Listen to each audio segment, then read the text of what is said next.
감사합니다. 지난번에 제가 여러분들에게 말씀드린 대로 11월 마지막 주까지는 에베소서를 가지고 잘 우리가 좀 살펴보고 공부를 했습니다. 그리고 이제 2026년도를 앞두고 12월 오늘 한 달 동안은 제가 우리 교회가 나아가야 할 그 방향에 대해서, 과제에 대해서 좀 고민을 해보고 생각을 해보려고 합니다. 사실 좀 상투적인 그런 어떤 내용들이기는 하겠지만, 그러나 먼저 우리 충만한 교회가 무엇이 기초가 되어 있는지, 그리고 또 우리 충만한 교회의 실제적인 모습은 무엇인지에 대해서 좀 오늘 이 시간에, 짧은 시간이지만 생각을 좀 해보려고 합니다. 그리고 나서 다음 주에는 정말 우리가 생각하고 있는 보통 교회라는 것이 뭘까? 어떤 교회가 진짜 보통 교회인가에 대해서 좀 생각을 해보기를 소원합니다. 사실 오늘 본문을 가지고 설교를 준비를 하는 가운데에서 조금 제가 마음이 좀 이렇게 눌렸던 것은 에베소서 2장 20절에서 22절까지의 그 말씀을 이미 우리는 공부를 했기 때문에 어느 정도 그 내용이 무슨 내용인지를 잘 알고 있습니다. 그런데 그 내용을 다시 언급을 하자고 하니 그야말로 좀 마음이 좀 부담이 된 것은 사실입니다. 그럼에도 불구하고 오늘 제목에 있는 말씀대로 충만한 교회, 우리 교회가 가지고 있는 그 기초가 어디에서부터 시작되어졌고, 그리고 그 생명의 지체로서 이 실제적인 모습이 지금 무엇인지에 대해서 좀 생각을 해보려고 할 때는 지금 앞서 우리가 공부했던 그 내용과는 조금 관점이 틀리지 않을까 하는 그런 생각을 해보게 되어졌습니다. 어쨌든 여러분, 우리 충만한 교회의 기초는 무엇인가에 대한 질문에 대한 답은요, 간단합니다. 예수 그리스도입니다. 그 예수 그리스도, 그분이 바로 우리 교회의 기초가 되십니다. 오늘 고린도전서 3장 11절의 말씀해 보니까 이런 말씀이 있습니다. 이 닦아준 것 외에 능히 다른 틀을 닦아줄 자가 없으니 이 틀은 곧 예수 그리스도라 라고 그렇게 말씀합니다. 그러니까 교회의 틀은 예수 그리스도, 그분이시다 하는 것을 지금 바울은 분명하게 설명을 하고 있습니다. 그런데 이 내용을 에베소서 2장의 그 20절의 끝부분에 보면은 무슨 이야기로 이야기하고 있느냐면은 그리스도 예수께서 친히 모퉁이 돌이 되셨다라고 그렇게 바울은 설명을 하고 있습니다. 그러니까 교회의 터가 예수 그리스도고, 그 교회의 터에 있어서 터 위에 어떤 건물을 세울 때에 그때의 주춧돌로 사용되는 돌이 누구냐? 또 예수 그리스도이시다 하는 그런 말입니다. 그러니까 한마디로 이야기하면 교회의 모든 전체의 중심은 예수 그리스도, 그분이 바로 교회의 터가 되고 중심이 되어진다는 말입니다. 그래서 제가 이제 그림을 하나 올려놨습니다. 다음 보시면, 여기에 보면, 오른쪽에 보면 예수님이 여러 지체들이 이렇게 보듬어 안고 있는 그 모습이 나옵니다. 찾다가 제가 이 그림을 찾았습니다. 원래는 동물같이 호랑이도 있고, 보십시오. 곰도 있고, 원숭이도 있고, 여러 많은 종류의 그런 동물들을 지금 예수님이 보듬고 안고 계십니다. 그런데 재밌는 것이 뭐냐면, 우리는 머리 대신 그리스도 안에서 함께 깨지고 다듬어져가는 그리스도의 몸된 교회입니다. 이렇게 이야기했죠. 너무 표현이 좋은 거예요. 무슨 말입니까? 사자 같은 성격도 있고, 호랑이 같은 성격도 있고, 곰 같은 성격도 있고, 원숭이 같은 성격도 있다 이 말입니다. 그런 다양한 성격과 성품을 가지고 있는 그 지체들이 그리스도 예수 그분을 중심으로, 그분이 터가 되어진 그 위에 함께 세워져가는 교회다라는 그런 의미로서 지금 이 그림을 표현하고 있다는 말입니다. 어쨌든 여러분, 우리 교회는요, 그리스도 예수 그분이 터가 되십니다. 그리고 그분이 모퉁이 돌, 또한 주춧돌이 되신다 하는 그런 말입니다. 그 예수 그리스도, 그분이 우리의 터가 되셨다는 그 말을 마태복음 16장 18절에서 예수님이 이렇게 말씀하셨습니다. 또 내가 내게 이르노니 너는 베드로라. 내가 이 반석 위에 내 교회를 세우리니 음부의 권세가 이기지 못하리라. 무슨 말이죠? 마태복음의 16장에서 예수님께서 제자들과 함께 이제 한 동네에 들어가셨는데, 그곳에서 예수님이 갈릴리에서 제자들에게 물어봅니다. 야, 너희들 이 주변에 있는 사람들이 나를 향해서 뭐라고 이야기하디? 라고 했더니 어떤 사람은 엘리야, 어떤 사람은 선지자, 이렇게 쭉 이야기를 했어요. 그런데 딱 한 명, 그 12 제자들 가운데에서 베드로라는 이 친구가 하는 말입니다. 뭐라고 이야기하느냐? 마태복음 16장 16절, 우리가 잘 알고 있는 내용입니다. 주는 그리스도시요 살아계신 하나님의 아들이십니다. 이 신앙 고백을 베드로가 정확하게 합니다. 그 내용의 말씀을 들은 예수님은 분명히 이야기합니다. 내가 내게 말한다. 너는 베드로다. 베드로라는 그 뜻은 반석이라는 뜻, 큰 돌이라는 뜻이다. 이것은 시몬이라는 그 말에서 유래된 그런 의미죠. 그래서 그 반석 위에 내 교회를 세우겠다.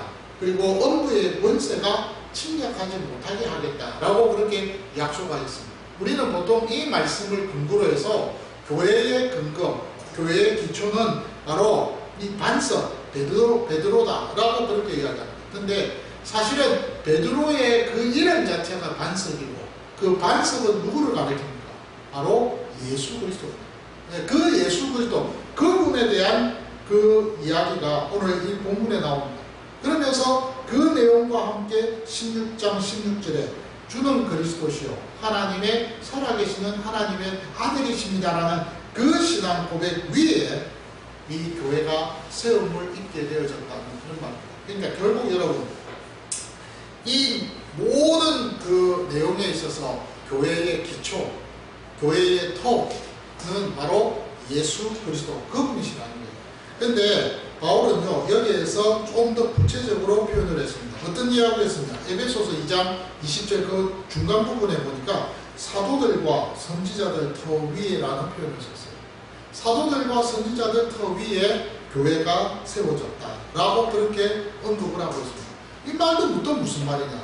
아니, 분명히 교회의 터가 예수 그리스도라고 이야기를 했는데 어떻게 사도들과 선지자들 터 위에 교회가 세워졌다고, 너희가 세움을 받았다고 그렇게 바울이 또 언급을 하고 있는 거예요. 예, 요것도 역시 뭡니까? 예수 그리스도입니다. 왜요? 사도들이 언급했던 그 메시아, 예, 선지자들이 또한 예언했던 그 메시아가 누굽니까? 그리스도 예수, 예수 그분이 바로 사도들과 선지자들이 언급했던 메시아 그분이시라는 거예요. 그러니까 그 위에 교회가 세워졌다는 그 말이 될 것입니다. 그러니까 결국은 무슨 말이냐면 예수 그리스도 그분 위에 교회가 세워졌다. 이 말은 다른 말로 이야기하면 주는 그리스도시요 살아계신 하나님의 아들이라는 그 신앙 고백 위에 교회는 세워지게 되어졌다는 그 말이 될 것입니다. 그 신앙 고백을 저도 하고 있고요, 여러분들도 하고 있으며 믿고 있습니다.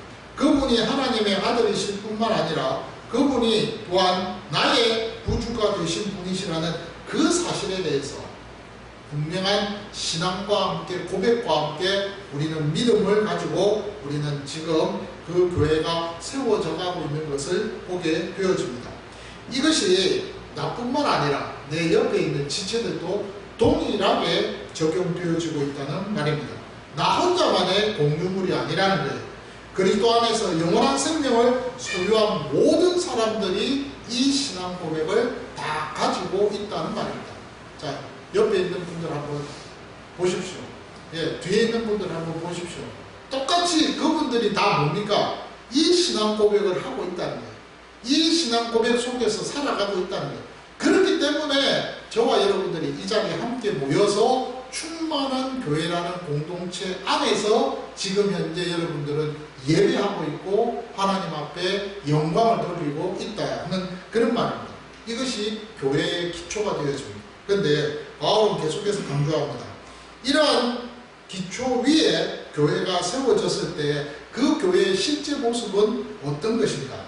오늘 에베소서 2장의 그 중간 부분을 보니까 그의 22절에 보니까 21절에 보니까 그의 안에서 건물마다 서로 연결하여 주 안에서 성전이 되어가고 라는 표현을 쓰고 있습니다.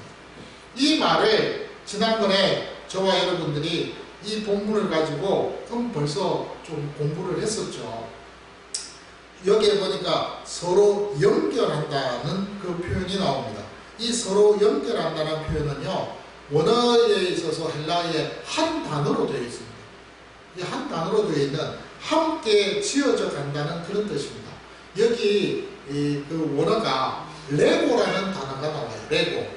이 레고라는 말 아시죠? 여러분, 레고라는 말은 벽돌 쌓기라는 말입니다. 벽돌 쌓기. 그러니까 우리 어린이들, 자녀들이 가지고 놀고 있는 그 장난감 중에 뭐가 있습니까? 레고 있죠, 레고. 그 레고입니다. 그 벽돌 쌓기라는 그런 뜻입니다. 거기에서 유래된 말이 바로 이 레고인데요. 이 레고라는 이 단어를 계속해서 붙이고 해서 레고에서 하르모스를 붙이고 하르모스 레고를 순이라는 단어를 붙이고 해서 한 단어로 만들어서 시나르모로 계어라고 하는 그 단어가 돼요. 이것이 서로 연결해서 나아간다 이런 뜻입니다.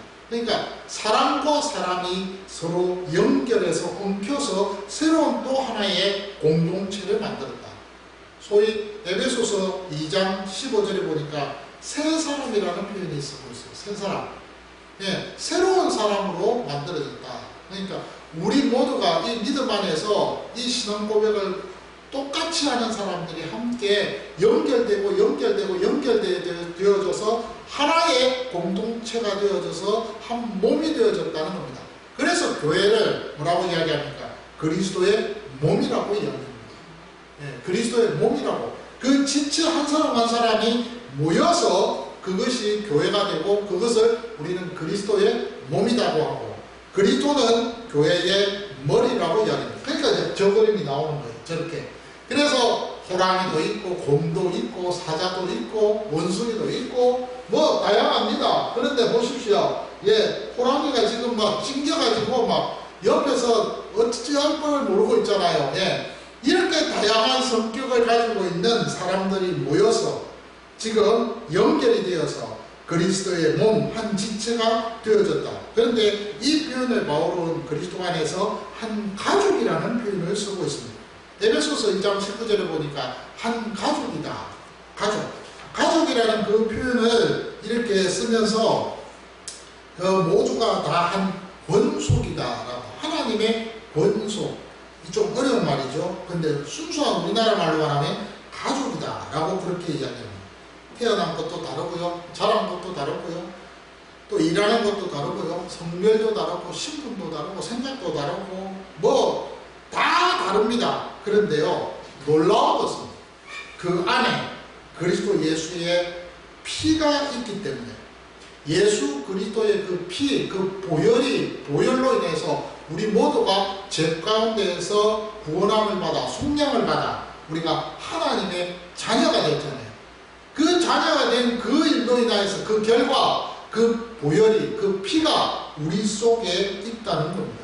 그 보혈이 그 피가 우리 속에 흐르고 있다는 거예요. 다른 말로 이야기하면 그 피가 흐르고 있는 거예요. 생명이 흐르고 있다는 말입니다. 그래서 레위기 17장에 보니까 11절과 12절에 피는 곧 생명이라고 했어요. 그래서 피 처먹으면 안 된다고 했어요. 신명기 12장 23절부터 동일하게 이야기하고, 예, 피쳐 먹으면 안 된다. 왜? 그 피가 바로 생명을 의미하기 때문이다. 라고 그렇게 구약에서는 그 계명을 가지고 이야기합니다. 그러니까 피는 곧 생명이에요. 근데 그 생명이 예수 그리스도께서 흘리신 보혈 그 피는 영원한 피예요. 그래서 영원한 생명이라는 거예요. 그 생명이 우리 속에 있기 때문에 그 속에 영원한 생명이 있는 모든 사람들은 다 한 뭐예요? 가족이 된다는 거예요. 한 권속이 된다는 거예요. 그래서 모두가 한 지체로서 서로 연결되어져서 한 공동체가 되어서 그리스도의 몸으로서 이루어지게 되어진다는 그런 말입니다. 그런 이야기를 바울은 설명을 합니다. 그래서 이 땅의 모든 교회가 다 그리스도 안에서 한 생명으로서 다 하나가 되었기 때문에 그리스도의 몸된 교회라는 겁니다. 충만한 교회도 그렇고요. 저기 서울에 있는 명성교회, 온누리교회, 사랑의 교회, 뭐 큰 교회뿐 아니라 이름 없는 작은 교회들까지 모두가 다 그리스도 안에서 그리스도의 그 영원한 피를 가지고 있는 성도들, 교회라고 하면 다 모두가 한 가족이고 한 지체요 또한 그리스도의 몸된 그러한 자들이라는 것을 우리는 기억해야 한다는 사실입니다. 그것이 바로 우리 교회의 기초며 실질적인 모습이라는 거예요. 그래서 여러분 한 지체가 좋은 일을 만날 때는요 좋아합니다. 내 가족이 좋은 일을 만나서 굉장히 즐거워하듯이 왜? 그리스도 안에서 가족이기 때문에 한 지체이기 때문에 좋은 일을 만나면 기뻐가지고 박수치고 난리가 났어요. 그런데 급하고 어렵고 공부하고 또한 힘든 일을 만나면요 같이 가서 아파합니다. 마음 아파하고 기도하고 저 어떻게 하면 좋을까? 어떻게 해결해 주는 것이 좋을까? 예, 해결해 줄 수 없는 그 일을 해결해 주려고 그렇게 몸부림을 치는 그런 경우들을 우리는 비일비재하게 교회 안에서 보게 됩니다. 확인하게 됩니다. 왜일까요? 그것은 그 사람 속 안에 그리스도의 영원한 생명이 함께 나처럼 있기 때문에 그거 역시 나의 가족이라는 거예요. 내 지체라는 거예요. 그러니까 그 가족을 위해서 뭐예요? 애쓰고 힘쓰고 기도하고 도우려고 몸부림을 친다는 그런 말이 됩니다. 오늘 요즘에 제가 여러분 사실 목회에 대해서 고민을 많이 합니다. 그래서 2주 전에도 허그 패밀리라는 세미나에 이제 아내와 같이 갔습니다. 그 덕분에 뭐 이렇게 매스컴도 한번 탔습니다. 카메라에 우리 두뇌가 찍혀가지고 그 기독교 방송에서 나오더라고요. 너무 근데 잘 나와야 되는데 그 모습이 좀 별로 그렇게 좋게는 안 나왔어요. 이렇게 좀 젊게 나오고 좀 샤프하게 나오고 좀 재밌게 나와야 되는데 그렇게 나오지를 못해서 좀 아쉬웠지만 어쨌든 그 하루를 온종일 월요일날 이렇게 아침부터 5시까지 보내면서 제가 이제 그 참석했던 목사님들과 교회 목사님들과 그 주관하는 그 주체의 그 스태프들하고 같이 이제 보면서 많은 생각들을 했습니다. 여러분 세미나에 가면요 이렇게 얻는 것이 많습니다. 얻는 것이 어쨌든 많이 보고 또 내가 몰랐던 것을 자꾸 배우니까 참 좋은 것 같아요. 그래서 참 요즘 제가 그런 생각을 합니다. 목회가 뭘까? 이제 50대 후반을 이제 가면서 60대가 되어지고 누구는 또 그런 말을 하더라고요. 60이 넘으면 이제 목회를 이제 뭘 해보겠다고 자꾸 뭘 벌리는 것이 아니라 일을 자꾸 이렇게 뭘 만드는 것이 아니라 그 벌려놓았던 일들을 좀 정리를 하고 잘 이렇게 그것을 좀 이렇게 조정을 하고 하는 그런 어떤 시간을 가져야 되지 않느냐 그런 말을 하는 걸 듣고는 아직 나는 지금 벌려보지도 못했는데 그런 생각도 좀 했었어요. 목회가 어떤 것인가에 대해서 좀 고민을 하고 전도를 해야 되는데 전도가 뭘까? 라는 그런 이야기를 했습니다. 생각을 했습니다. 그래서 제가 어느 책을 읽어보니까 어느 목사님이 그런 말을 하더라고요. 설교가 어떤 때는 이렇게 부모가 자식에게 잔소리하는 잔소리로 들릴 때가 있대요.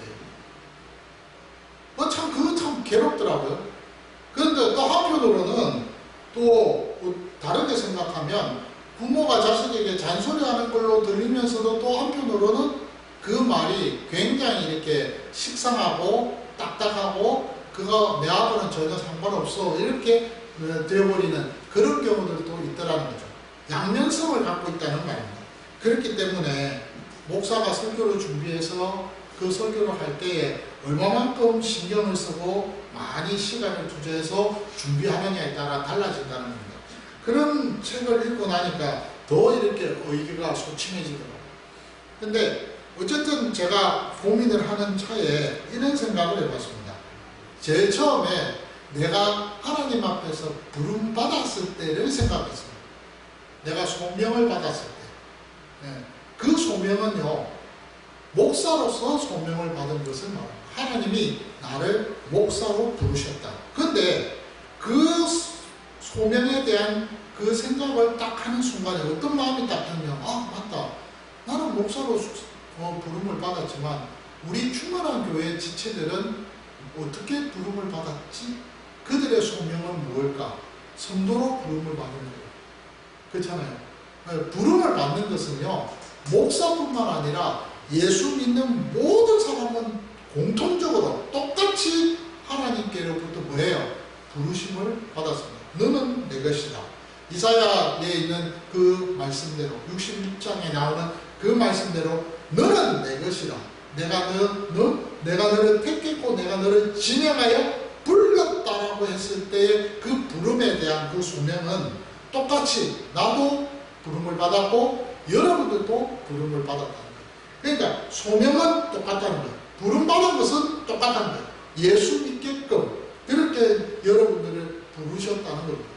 그런데 그 부름에 대해서 곰곰이 생각을 하다가 제가 어떤 마음을 가졌느냐면 나는 목사로서 그 직무를 감당할 수 있도록 부름을 받았고 우리 성도들은 성도로서 예수 잘 믿는 사람으로 하나님께서 부름을 받았다고 했을 때 그 부름받은 이후에 나의 소명을 통한 내 삶은 어떤가를 한번 돌이켜봤어요. 그 돌이켜보는 가운데에서 제가 하나님 앞에서 좀 교회가 어떤 모습인가에 대해서 생각하게 됐습니다. 그래서 오늘 이 말씀을 좀 하게 됐다는 말입니다. 저와 여러분들이 정말로 하나님께서 우리 교회는 어떤 교회인가에 대해서 여러분들이 생각할 때 꼭 기억하십시오. 우리 교회는 어떤 사사로이 모이는 그런 단체와는 다르다. 우리 교회는 그리스도 예수가 바로 터가 되시는 교회입니다. 다른 말로 이야기하면 저와 여러분들은 한 신앙의 공동체의 그 고백 속에서 함께 모여있는 자들이라는 겁니다. 나도 예수 믿습니다라고 고백하고 그 예수가 주는 그리스도라는 메시아라는 것을 믿고 하나님의 아들이시라는 그 사실을 고백을 나도 하지만 여러분들도 하고 있다는 사실. 똑같은 고백 속에서 똑같은 그런 믿음을 가지고서 이 자리에 함께한 자들이다. 충만한 공동체, 교회의 공동체는 여기가 기초가 되어졌다. 터가 되어졌다는 말이죠. 그리고 나서 그 터 위에 그리스도의 몸이 하나하나 지어져 가고 있다는 것입니다. 그래서 22절에 보니까 그리스도 예수 안에서 함께 지어져 간다는 표현을 쓰고 있습니다. 여러분, 이 함께 지어져 간다는 이 표현도요, 헬라어로는 원어가 한 단어로 되어 있습니다. 근데 이 표현이 너무너무 좋은 거예요. 성경의 66권의 그 전 책 중에서 이 단어 딱 하나밖에 안 나옵니다. 헬라어로도 안 나오고 히브리어도 딱 하나, 헬라어에서 함께 지어져 간다. 이것도 중간태로 되어 있습니다. 무슨 말입니까? 저는 이 표현을 제가 너무너무 하나님 앞에서 감사했습니다. 나 혼자 지어져 가는 것이 아니라 내 옆에 있는 사람을 통해서 내가 지어져 간다는 사실입니다. 기가 막히지 않습니까? 내가 발버둥을 치고 내가 노력하고 내가 애를 써갖고 막 뭔가를 해보겠다고 막 이렇게 흔들어대면서 그렇게 나아갈 때 그때에 내 모든 것들이 지어져 가는 것이 아니라는 거예요. 내 옆에 있는 사람, 내 옆에 있는 지체, 그를 통해서 내가 지어져 간다는 겁니다. 물론 나도 조금씩 노력을 하지요. 그러나 내 옆에 있는 사람들의 도움을 받아가면서 지어져 간다는 거예요. 그래서 그리스도 예수 안에서 함께 지어져 간다는 표현을 쓰고 있다는 사실입니다. 그러니까 여러분, 내 옆에 누군가가 있다는 겁니다. 내 아내가 있고 내 남편이 있고 나의 성도님이 있고 간사님이 계시고 나의 집사님이 계시고 나의 모두가 옆에 있다는 거예요. 그러면서 하나하나 그인들을 지어져 가고 있다는 그런 말이 되어질 것입니다. 그렇기 때문에 여러분, 우리가요, 혼자가 아니라는 거예요. 혼자가 아니라는 거예요. 우리가 누군가를 이렇게 함께 할 수 있다는 것이 얼마나 행복인지 모릅니다. 이 19세기에 들어와가지고 그 독일의 사회학자 중에 누군지는 이름 갑자기 생각이 안 나요. 궁중속의 고독이라는 표현을 누군가가 썼잖아요. 많은 무리가 있지만 그 속에서 우리가 살면서 뭔가 외로움과 고독 속에서 살아가는 그런 모습을, 현대인의 모습을 아주 절실하게 잘 표현한 그런 한 문구가 아닌가 생각합니다. 그런데 예수 믿는 사람들은 그렇지가 않다는 거예요. 그리스도 안에서 한 지체로서 신앙 고백을 똑같이 했기 때문에 한 지체로서 내 옆에 있다는 거예요. 내 옆에 눈으로 확인되지 아니하는 그런 상황에 있다 하더라도 저 멀리 떨어져 있어도 기도라는 영적 그 선물을 통해서 그 하나님의 그 영적 수단을 통해서 우리가 함께 하고 있다는 사실. 제가 오늘 예배 시간에 들어가기 전에 예배 부름을 통해서 말씀을 제가 전했잖아요. 시편의 118편에 있는 그 말씀. 여호와는 내 편이시라는 그 말씀. 예, 여호와는 내 편이. 영어로 번역을 하면요, 하나님은 나와 함께 계신다는 거예요. God is with me라고 돼요. 하나님은 나하고 함께 계십니다. 그래서 내 편에 함께 계십니다. 내 옆에 계신다는 거예요. 근데 눈으로 내 옆에 지금 안 계시잖아요. 그런데 내 편이 되시대요. 나와 함께 계시대요. 어떻게 그걸 설명할 수 있습니까? 그런데 그것을 우리는 누리면서 맛보면서 살아가고 있지 않습니까? 그것이 바로 우리의 신앙이라는 겁니다. 오늘 저와 여러분들이 성령 안에서 하나님이 거하실 처소이심을 강력하게 여러분들에게 말씀드리고 싶습니다. 저와 여러분들은 성령 안에서, 그 영 안에서 하나님이 거하실 처소이십니다. 지체입니다. 그리고 그 지체로서 충만한 교회라는 이 공동체 안에 여러분들은 한 몸이 되어졌습니다. 그리고 거기에 부족하지만 제가 하나의 중간 리더자로서 여러분들을 섬기면서 여러분들과 함께 나아가는 지도자가 되어졌습니다. 예, 어떤 조직으로 말하면 보스가 따로 있고 중간 리더가 바로 저입니다. 그 중간 리더에 또 함께하는 직원들이 있는 거죠. 그것은 하나의 어떤 조직의 하나의 모습이기 때문에 그렇다는데, 성경에서 교회의 공동체는 상하관계가 아닙니다. 동등관계입니다. 그래서 그 역할 분담에 있어서 그 모든 일들을 똑같이 그 역할을 감당하게끔 만들어 놓았다는 말입니다. 목사는 목사로서, 예, 성도는 성도로서, 또 간사는 간사로서, 장로는 장로로서, 권사는 권사로서 그 역할을 감당하게끔 하나님이 그 직임들을 주셨다는 말이에요. 그렇기 때문에 저와 여러분들이 오늘 이 말씀을 좀 생각하면서, 내가 지금 감당하고 있는 나의 직임은 주님이 나를 무엇으로 부르셨을까 하는 것을 좀 생각하면서, 오늘 이 말씀을 좀 생각하면서 올 한 해도 잘 마무리하고 내년 2026년도도 멋지게 잘 좀 이렇게 하나님 앞에서 그 일을 감당하는 그런 시간들이 있어야 되지 않을까 하는 그런 생각을 해보게 됩니다.